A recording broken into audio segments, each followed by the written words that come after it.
Hi friends, நம்ம இன்றைக்கி வாழைப்பழம் வச்சு எப்படி ஸ்வீட் பண்ணலான்னு பார்க்கலாம். ஃபஸ்ட்டு வாழைப்பழம் இந்த மாதிரி ரெண்டாக கட் பண்ணிக்கோங்க. அதுக்குள்ளே விதையும் எடுத்துக்கோங்க.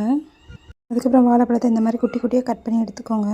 ஒரு மிக்ஸி ஜாரில் கொஞ்சமாக உப்பு, அப்புறமாட்ட முட்டை அடித்து ஊற்றிக்கோங்க. அதுக்கப்புறம் ஏலக்காய் பவுடர் சேர்த்துக்கோங்க. தேவையான அளவுக்கு சுகர் ஆட் பண்ணிக்கோங்க. அது கூடவே காய்ச்சின பால் சேர்த்து நல்லா அரைச்சி எடுத்துக்கோங்க. இப்போ ஒரு பேனில் நெய் சேர்த்துக்கோங்க. நெய் ஹீட் ஆனதுமே பாதாம், முந்திரி, உலர் திராட்சை சேர்த்து லைட்டாக ஃப்ரை பண்ணி எடுத்துக்கோங்க. அதே நெய்யில் நம்ம கட் பண்ணி வச்சுருந்த வாழைப்பழம் சேர்த்து கிளறிக்கோங்க. அது கூடவே தேவையான அளவுக்கு சுகர் ஆட் பண்ணி கிளறி விட்டுக்கோங்க. அப்புறம் நம்ம அரைச்சி வச்சுருந்ததையும் வாழைப்பழத்தையும் ஒன்றா சேர்த்துப்போம். கூப்பரையில் கொஞ்சம் தண்ணி சேர்த்துக்கோங்க. அது கூடவே நெய் தடவி ஒரு பாத்திரம் அதுக்குள்ளே வச்சுட்டு நம்ம ரெடி பண்ணி வச்சுருந்தது அது கூட ஊற்றி க்ளோஸ் பண்ணி வச்சுப்போம். கொஞ்சமாக வெந்ததுக்கப்புறம் ட்ரை ஃப்ரூட்ஸ்லாம் அது கூட சேர்த்து க்ளோஸ் பண்ணி வச்சுடுங்க. அது நல்லா வெந்துச்சு. இந்த மாதிரி நீங்களும் ட்ரை பண்ணி பாருங்கள். இந்த வீடியோ உங்களுக்கு பிடிச்சிருந்தா லைக் பண்ணுங்கள், ஷேர் பண்ணுங்கள், மறக்காமல் சப்ஸ்கிரைப் பண்ணுங்கள்.